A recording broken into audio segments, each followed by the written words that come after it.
창세기 27장 말씀입니다.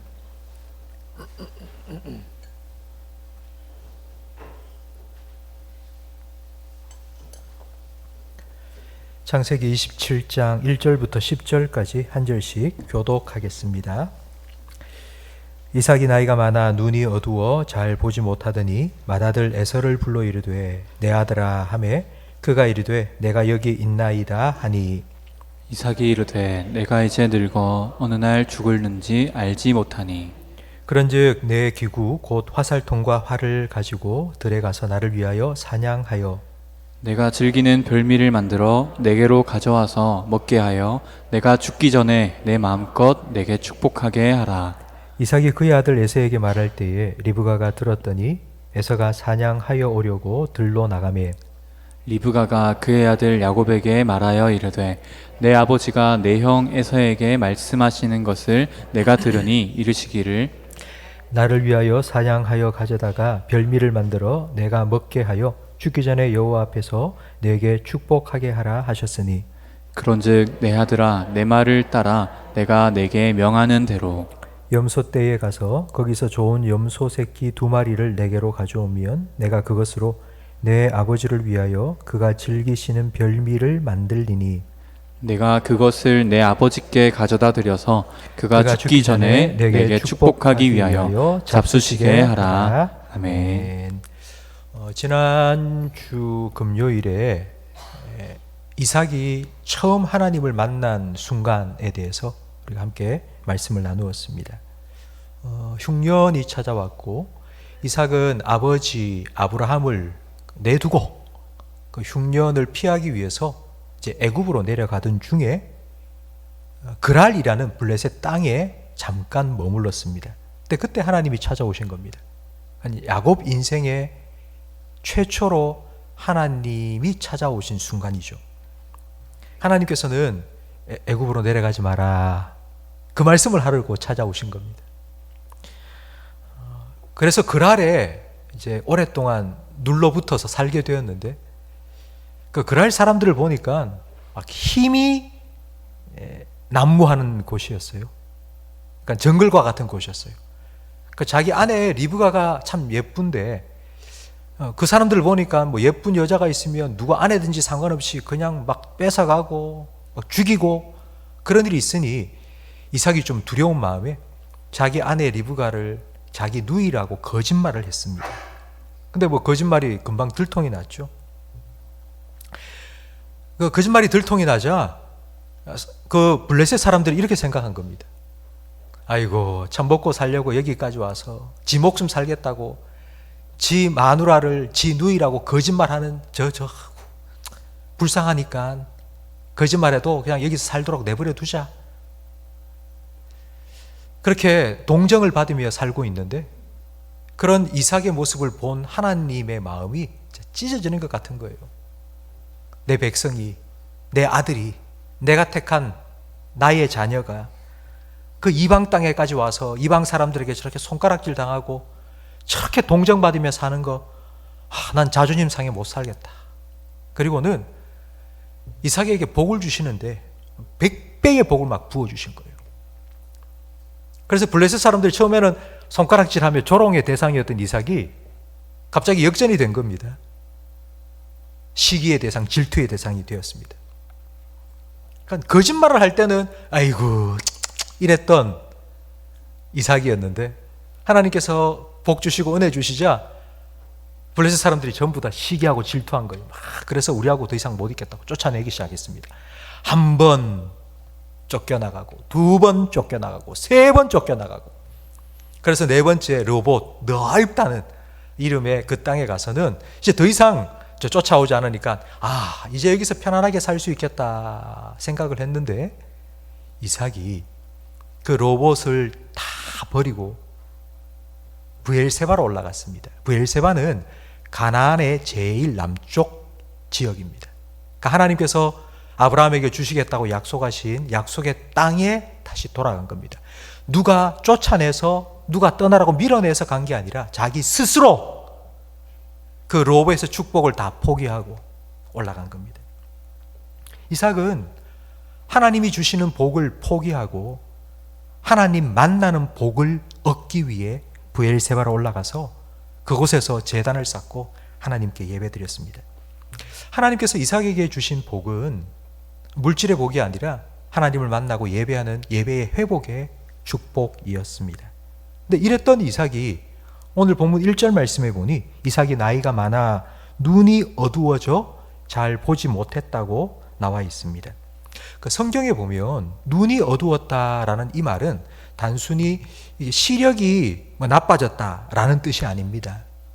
성경에 나오는 눈이 어두워졌다는 말은 영적으로 분별력을 잃었다는 의미입니다. 사람에게는 두 가지의 눈이 있습니다. 하나는 육신의 눈이 있고, 지금 여러분이 보는 육신의 눈이 있고요. 또 하나는 영혼의 눈이 있습니다. 지금 이삭은 눈이 어두웠는데 그 육신의 눈이 어두운 게 아니라 영혼의 눈이 어두운 거예요. 그게 어떻게 알 수 있냐면 지금 자기 아들 에서에게 축복을 해주기 위해서 맛있는 것 가지고 와라. 내가 먹고 너에게 축복해 주겠다. 이 말은 지금 이삭이 숨이 꼴딱꼴딱 넘어가는 때가 아닙니다. 막 죽기 직전의 상태가 아니라고요. 지금은 이삭이 한 120세 정도 되었을 때입니다. 그러면 이삭이 몇 살에 죽었을까요? 지금 에서에게 축복해 주기 원하는 그때가 120세인데 이삭은 몇 살에 죽었을까요? 120세니까 뭐 130세에 죽었을까요? 아니면 140세에 죽었을까요? 아니요. 창세기 35장 28절 말씀을 함께 읽어보겠습니다. 이삭의 나이가 180세라. 이삭이 나이가 많고 늙어 기운이 다함에 죽어 자기 열조에게로 돌아가니 그의 아들 에서와 야곱이 그를 장사하였더라. 이삭은 180세 죽은 거예요. 그러니까 지금은 120세예요. 아직 60년을 더 살았어요. 아직 살 날이 많아요. 숨이 꼴딱꼴딱 넘어가고 그럴 상태가 아니라고요. 오늘 내일 하는 그런 상태가 아니에요. 육신의 눈이 어두운 게 아니고 영의 눈이 어두운 것입니다. 예수님께서는 눈을 뻔히 뜨고 다 본다고 하는 사람이 사실은 못 본다고 말씀하셨습니다.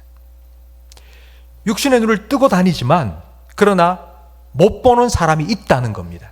근데 그 반대로 육신의 눈은 어두워져도 영의 눈이 밝은 사람도 있습니다. 그 대표적인 사람이 한국인으로서 최초의 박사학위를 얻고 그리고 미국 백악관의 정책 차관봉까지 올랐던 고 강영우 박사입니다. 아마 강영우 박사 이야기는 많이 들으셨을 것입니다. 중학교 2학년 때 학교에서 축구하다가 친구가 뻥찬 축구공이 그냥 얼굴에 팍 맞은 거예요. 그래서 눈에 뭔가 까만 점이 빡빡빡빡 박혀가지고 이게 뭐지 싶었는데 점점 시력이 나빠지면서 병원에 가보니 망막박리라고 이제 완전히 시력을 다 잃어버린 겁니다. 중학교 2학년 때 시력을 후천적으로 잃어버린 거예요. 사고 때문에. 그래 이분이 자기를 전도한 마을의 목사님 때문에 이제 교회를 다니기 시작했습니다. 그리고 예수님을 만나고 하나님 만나고 자기 인생에 내가 뭘 어떻게 살아야 될지 고민하면서 하나님 말씀을 통하여 이렇게 소망도 꿈도 비전도 갖게 된 겁니다. 강영우 박사님이 이제 돌아가시고 난 후에 그의 유고집, 그가 죽고 난 다음에 책이 한 권이 발간이 되었는데요. 그 책의 제목이 내 눈에는 희망만 보였다라는 책입니다. 그 책에 이렇게 나와 있습니다. 확실한 건 그때 내가 눈을 떴다면, 내가 눈을 다치지 않고 계속 볼 수 있었다면 지금 내가 이루어낸 이 모든 것의 10분의 1도 나는 해내지 못했을 것이다. 하나님은 나의 눈을 가져간 대신 나에게 너무나도 많은 꿈을 주셨다. 하나님은 나의 실명을 통해 내 삶뿐만 아니라 나의 모든 인생을, 세상을 바꾸셨다. 실명하기 전 나는 딱히 세상을 살아갈 목적이 없었다. 꿈이 없었다. 세상에서 내가 뭘 할 수 있을까라고 생각했다. 그런데 시력을 잃고 난 후에 나는 꿈을 가졌다.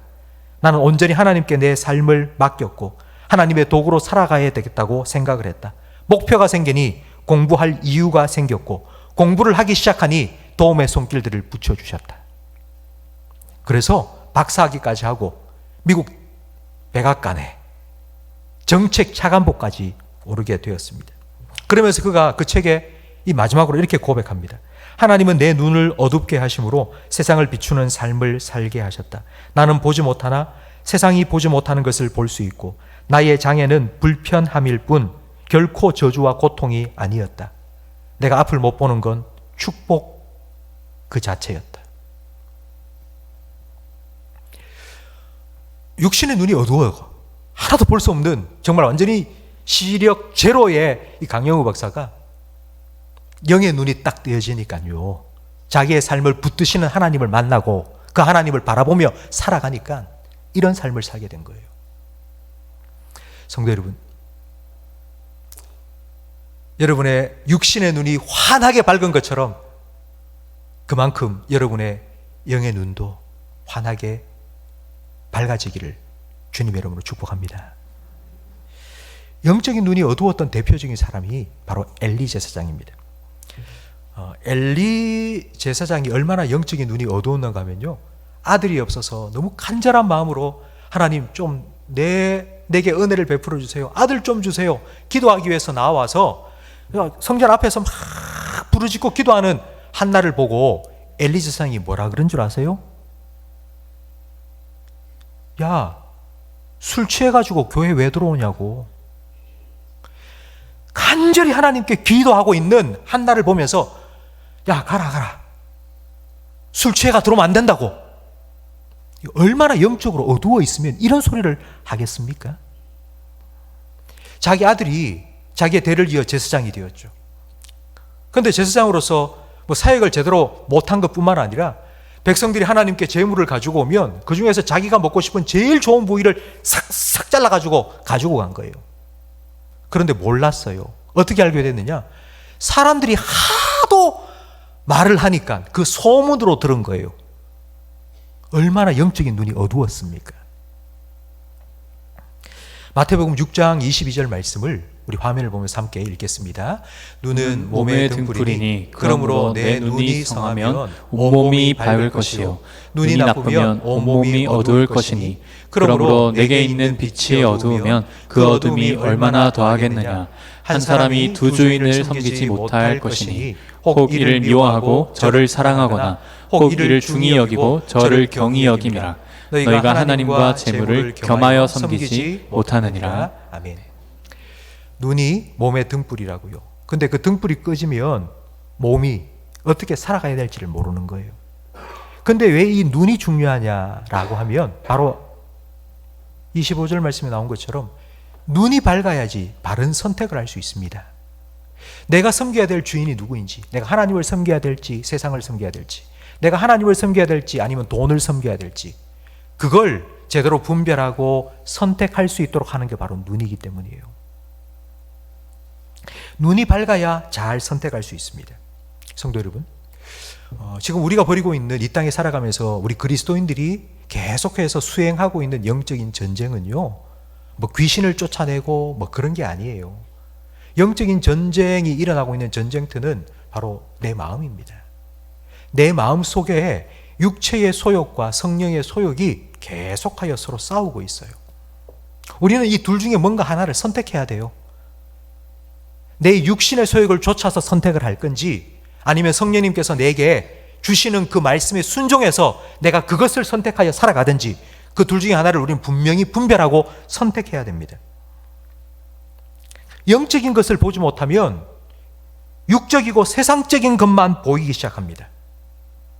엘리사가 도단성에 있을 때에 아람 군대가 엘리사를 죽이기 위하여 그 성을 포위했죠. 그때 엘리사의 사환이 자기를 포위한 아람 군대를 보면서 너무 두려워서 이제 우리 죽었다 하고 막 두려워 벌벌 떨고 있을 때 엘리사가 자기 사환을 위해서 기도했습니다. 하나님, 눈을 좀 열어주세요. 눈을 열어서 보게 해주세요. 하나님께서 그 기도에 응답하셨습니다. 사환의 눈이 탁 열리자 엘리사를 둘러서 지키고 있는 하늘의 불말과 불병거를 보게 된 거예요. 그 순간 아람 군대를 보면서 두려웠던 마음이 싹 사라지고 하나님께서 나를 지키고 계신다고 두려움이 한순간에 사라져버린 거예요. 눈이 열리자마자. 영적인 것을 보지 못하면 육신적이고 세상적인 것만 보입니다. 세상적인 것만 보이기 시작하면요, 쉽게 두려워지고, 쉽게 우울해지고, 쉽게 죽고 싶고, 쉽게 포기하고, 쉽게 안 된다고 말하고, 쉽게 좌절하고, 쉽게 낙심할 수밖에 없습니다. 영적인 감각이 둔감해지면 육체적인 일에 매우 민감해집니다. 아니, 예민해집니다. 조그마한 유혹에도 금방 넘어집니다. 조그마한 어려움에도 좌절하고 포기합니다. 그러니 영적인 눈이 열려야 됩니다. 영적인 감각이 계속 민감하게 살아있어야 됩니다. 성도 여러분, 오늘 본문의 1절에 나오는 이삭의 상태가 바로 이 눈이 어두운 거예요. 영적인 눈이 어두워지자 이삭은 계속해서 자신의 육신의 감각을 쫓아서 살아갑니다. 아, 내가 즐겨 먹었던 별미가 먹고 싶다고. 에서야, 내가 즐겨 먹었던 그 음식 네가 사냥해서 좀 가지고 와라. 내가 그걸 먹고 내가 마음껏 너에게 축복해 주겠다. 자녀를 축복해 주는 건 하나님께서 부모에게 주신 사명입니다. 부모로서 자녀를 마음껏 축복해 주겠다. 그건 잘하는 일이에요. 그런데 이삭이 잘하지 않은 거예요. 왜냐하면 하나님께서 분명히 내가 선택하여 내가 복을 줄 자는 큰 자가 아니라 어린 자라고 하셨는데, 그런데 이삭은 자기가 원하는 대로 자기한테 맛있는 음식 해주고, 자기가 생각에는 당시의 모든 사람들이 다 첫째 아들에게 자기의 모든 장자권을 물려주니까 그게 당연한 건데, 내 생각대로 내 뜻대로 그냥 내가 첫째 아들에게 축복을 해주고 싶다고 생각을 한 겁니다. 하나님의 뜻이 무엇인지 분명히 알았지만 그러나 그 하나님의 뜻을 까마득하게 잊어버리고 내 뜻대로 내 생각대로 내가 원하는 대로 내가 우리 에서에게 나한테 잘해주는, 내가 좋아하는, 내가 즐겨 먹는 맛있는 거 해주는 내 그 아들에게 내가 축복해 주겠다고. 이게 영의 눈이 어두운 사람의 특징입니다. 그렇게 에서에게 얘기하는 그 얘기를 마침 리브가가 옆에서 들은 거예요.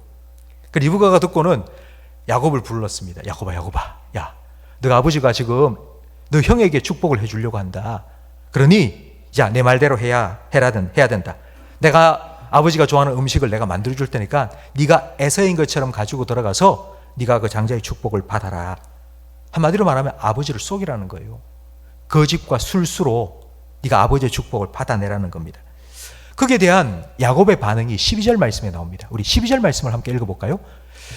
아버지께서 나를 만지실진데 내가 아버지의 눈에 속이는 자로 보일지라. 복은 고사하고 저주를 받을까 하나이다. 야곱이 하겠다는 말입니까? 안 하겠다는 말입니까? 어머니 리브가가 네 아버지 속여라 라고 했습니다. 그런데 야곱이 이렇게 대답한 거예요. 그럼 야곱이 하고 싶다는 말입니까? 하기 싫다는 말입니까? 하기 싫다는 말이죠.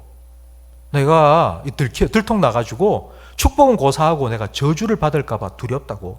여러분 보세요. 야곱은 하나님 앞에서 내가 거짓말과 속임수를 쓰는 죄를 범하는 게 두렵다고 말하지 않습니다. 하나님 앞에서 내가 죄 짓는 게 두렵다고 말하지 않습니다. 아버지한테 내가 속이는 게 들통이 나서 아버지한테 저주를 받을까가 두렵다고 말합니다. 그런데도 리브가는 야곱에게 그렇게 안 하겠다는 야곱에게 야, 들어가라. 야, 내가 염소 털 네 손에 목에 감아줄 테니까. 그리고 에서의 옷을 네가 입고 가면 아마 그의 채취가 날 거니까 아버지가 더 속을 거야. 막 그렇게 부추겨서 억지로 기어코 야곱을 자기 남편 이삭 앞에다가 탁 갖다 세운 겁니다. 성도 여러분, 리브가가 왜 이렇게 했을까요? 안 하겠다는 자기 아들 야곱을 기어코 이삭 앞에 들이밀고 가짜 거짓으로 속임수로 축복을 받도록 한 이유가 무엇일까요? 그렇게 하는 것이 누구의 뜻이라고요? 하나님의 뜻이라고 생각했기 때문이에요. 내가 지금 이렇게 하는 것이 하나님의 뜻이라고 생각했기 때문이에요. 태중에서 쌍둥이를 잉태했을 때 하나님께서 분명히 큰 자가 어린 자를 섬길 것이라고 말씀하셨고, 그러니까 자기는 그런 하나님의 말씀을 들었으니까요.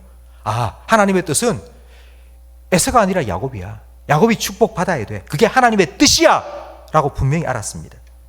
그런데 지금 상황을 보니 상황은 정반대로 흘러가고 있네요.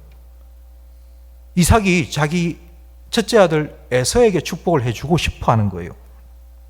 이대로 두면, 자기가 볼 때 이대로 두면 하나님의 뜻이 이루어지지 않을 것 같은 거예요. 이대로 내버려 두면 하나님이 실패할 것 같은 거예요.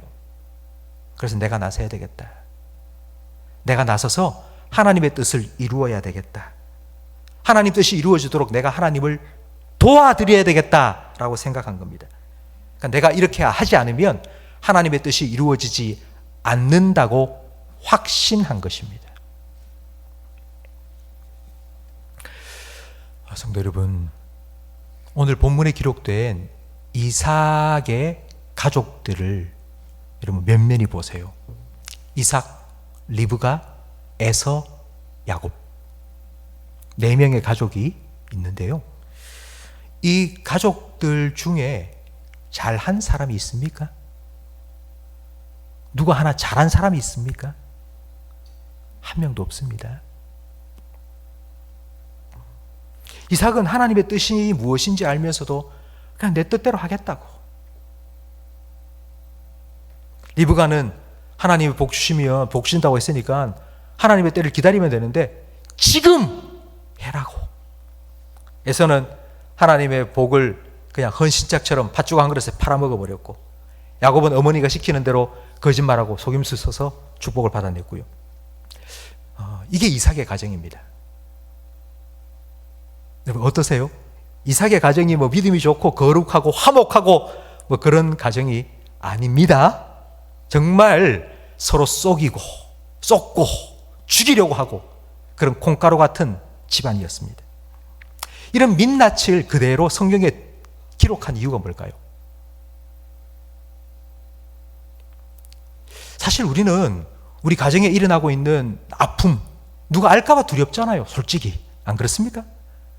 그냥 얘기하는 게 너무 부끄러워요. 아는 사람 몰랐으면 좋겠어요.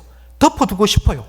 지금 내 가정에 이런 일이 있고 지금 내 자녀가 이렇게 살아가고 있고 누가 알까봐 무섭잖아요. 근데 왜 성경은 그걸 그대로 다 폭로하고 있을까요? 그 이유는요, 인간의 어떠한 실수와 잘못과 죄악이 난무한다 할지라도 하나님의 뜻은 하나님의 때에 하나님의 방법으로 반드시 이루신다는 것을 보여주기 위해서입니다.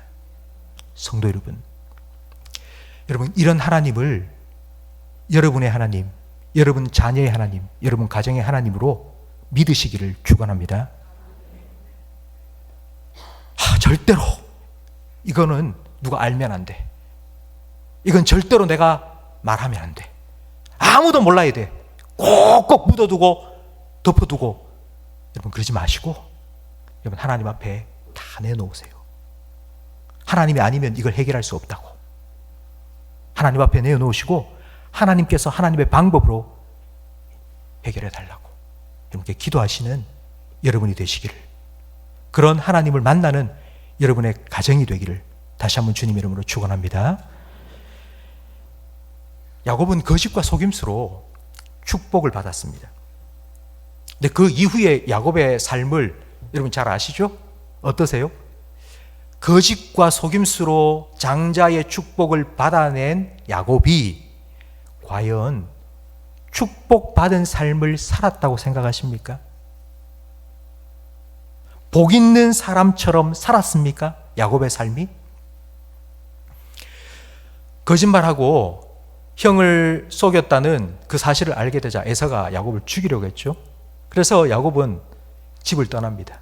외삼촌 라반의 집에 가서 20년 동안 노예살이 비슷하게 살았죠. 생고생을 했습니다. 거기서 두 아내를 얻었습니다. 레아와 라헬. 그런데 레아와 라헬 두 아내가 자매였는데요, 사이가 안 좋아요. 평생 찢고 뽑고 싸우는 거예요. 가정 안에 갈등이 계속해서 일어났습니다. 그리고 자기가 사랑하는 라헬이 낳은 아들 요셉, 형들이 요셉을 얼마나 시기했던지 요셉을 인신매매해서 애굽의 노예로 팔아먹어 버렸어요. 가장 사랑하는 아들을 잃어버린 그 아픔을 안고 평생을 살아야 했습니다. 여러분, 이런 야곱의 삶이 과연 축복받은 삶이라고 생각하십니까? 정말 야곱이 복받은 사람으로 살았습니까? 그렇다면 하나님께서 야곱에게 주신 복이 도대체 뭘까요?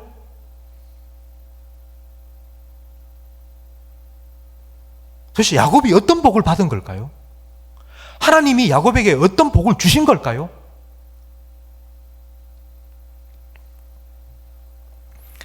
야곱이 자기 인생을 회고하면서 한 말이 있습니다. 흉년이 들어서 먹을 것이 없어서 자기 아들 요셉, 애굽의 총리였던 요셉의 초대를 받고 이제 애굽에 내려가서 바로 왕을 만났을 때 그때 했던 말이거든요. 우리 창세기 47장 7절 말씀을 좀 같이 읽어보겠습니다. 요셉이 자기 아버지 야곱을 인도하여 바로 앞에 서게 하니 야곱이 바로에게 축복하며 바로가 야곱에게 묻되 내 나이가 얼마냐? 야곱이 바로에게 아르되 내 나그네 길의 세월이 130년이니이다. 내 나이가 얼마 못되니 우리 조상의 나그네 길의 연주에 미치지 못하나 험악한 세월을 보내었나이다 하고 야곱이 바로에게 축복하고 그 앞에서 나오니라. 아멘. 바로 왕을 만나자마자 야곱이 한 개 축복해 준 겁니다. 먹을 게 없어가지고 먹을 걸 구걸하러 온 사람이 왕 앞에, 바로 왕 앞에 딱 서가지고 제일 먼저 한 게 도와주세요, 감사합니다, 이런 게 아니고요. 바로 그냥 바로 왕에게 축복해 준 거예요. 하나님께서 당신을 축복하기를 원한다고. 그러니까 바로가 얼마나 같지 않겠습니까? 그래서 이래 보면서 물은 거예요. 네 나이가 몇이냐고. 그래서 내가 130년. 내가 지금 130살이라고. 그 내가 험악한 세월을 살아왔다고. 성도 여러분, 야곱의 삶이 과연 축복받은 삶입니까?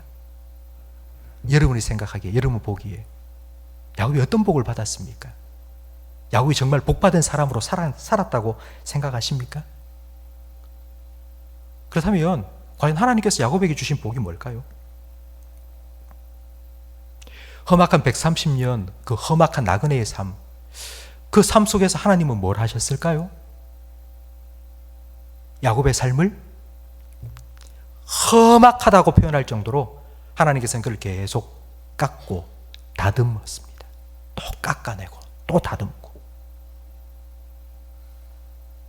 하나님 손에 온전히 붙잡혀서 깎여지고 다듬어지는 것, 그것이 하나님께서 야곱에게 주신 복입니다.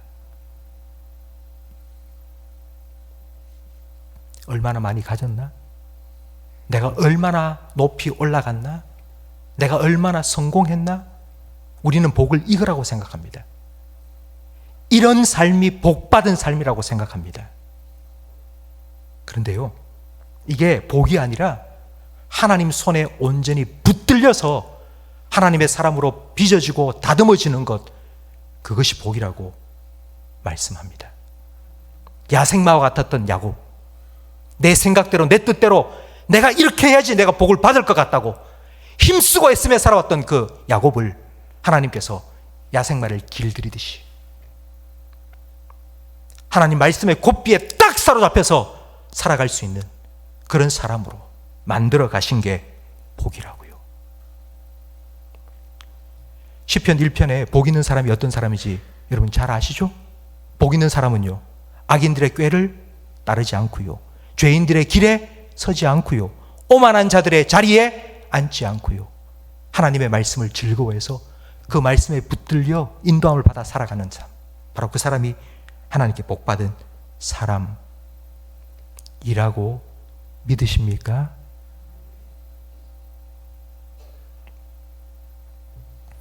이것이 하나님께서 야곱에게 주신 복인데요, 성도 여러분, 여러분 이런 복 받고 싶으세요? 이런 복 받고 싶으세요?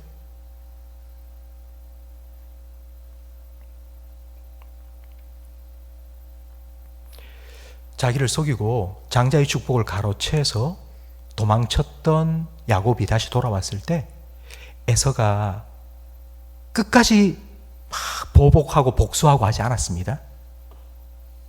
저는 에서의 입장이 대해서 한번 생각해 봤어요.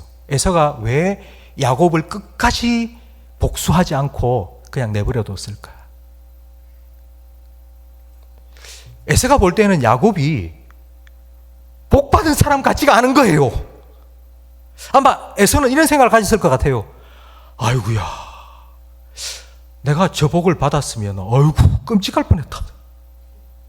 저래 고생하면서 저래 험악한 삶을 살은 그냥 나처럼 그냥 잘 먹고 잘 살고 하고 싶은 거 다 하고 이래 사는 게 복이지. 하나님 주시는 복? 내가 팥죽 한 그릇 잘 팔아먹었지 그거. 아마 에서는 정말 안도의 한숨을 쉬었을 겁니다. 다행이야. 그러니 야곱에게 복수하지 않았겠죠. 성도 여러분, 다시 제가 여러분에게 질문하겠습니다. 하나님께서 야곱에게 주신 이 복이요, 여러분 이 복을 받고 싶으세요 정말?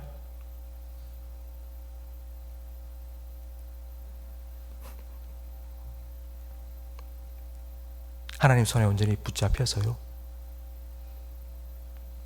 모나고 부족하고 연약한 부분을 깎아내고 다듬어내시는, 그게 너무나도 아프고 험악한 그런 우리 인생인 것 같지만, 그렇게 사람의 눈에는, 사람이 보기에는 험악한 인생과 같지만, 그러나 하나님의 사람으로 조금씩 다듬어지고 빚어지는 그와 같은 복, 여러분 이와 같은 복을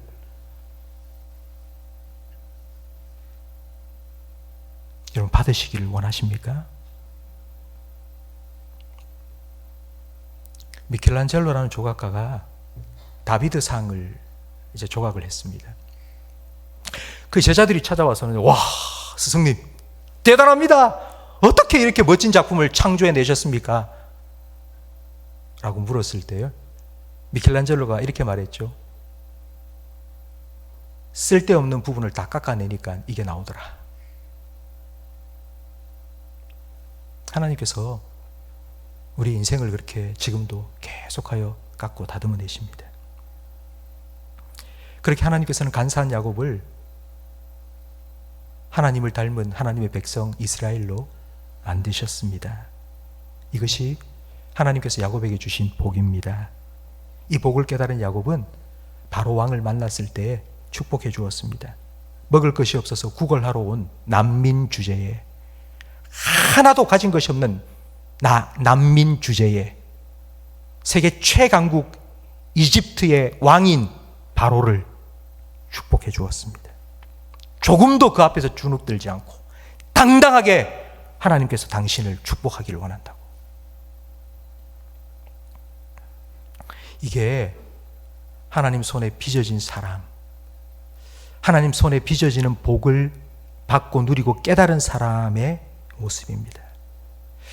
만약에 이런 복을 깨닫지 못했다면요, 지금 자기의 처지를 생각하면서 바로왕 앞에서 딱 서면요, 고개부터 숙여가면서 이랬지 않겠습니까? 근데 하나님께서 나를 빚으시고 내 삶이 하나님 손에 지금 온전히 붙잡혀 있다는 걸 아니까요, 내 앞에 누가 서 있든지 하나님께서 당신을 축복하기 원한다고. 내가 받은 이 복을 당신도 받았으면 좋겠다고 축복해 주는 거예요. 성도 여러분, 저도 여러분도 이 야곱과 같이 130살이 된 야곱과 같이 진짜 하나님의 복을 깨닫고 그 복을 흘려보낼 수 있는 그런 하나님의 사람이 되기를 간절히 축원합니다. 이삭처럼 내 뜻대로 뭘 해보겠다고요? 내려놓으시고, 리브가처럼 지금이 그때라고 그 생각도 다 내려놓으시고, 야곱처럼 그냥 내 방법대로, 그냥 어차피 내가 받을 복인데 그냥 내가 원하는 대로 내 방법대로 이렇게, 여러분의 방법도 다 내려놓으세요. 온전히 하나님 손에 붙잡혀서 하나님의 때에 하나님의 방법으로 하나님 뜻이 이루어지는 그와 같은 하나님의 사람으로 살아가는 복을 맛보고 누리며 살아가시는 저와 여러분이 되시기를 주님의 이름으로 축복합니다.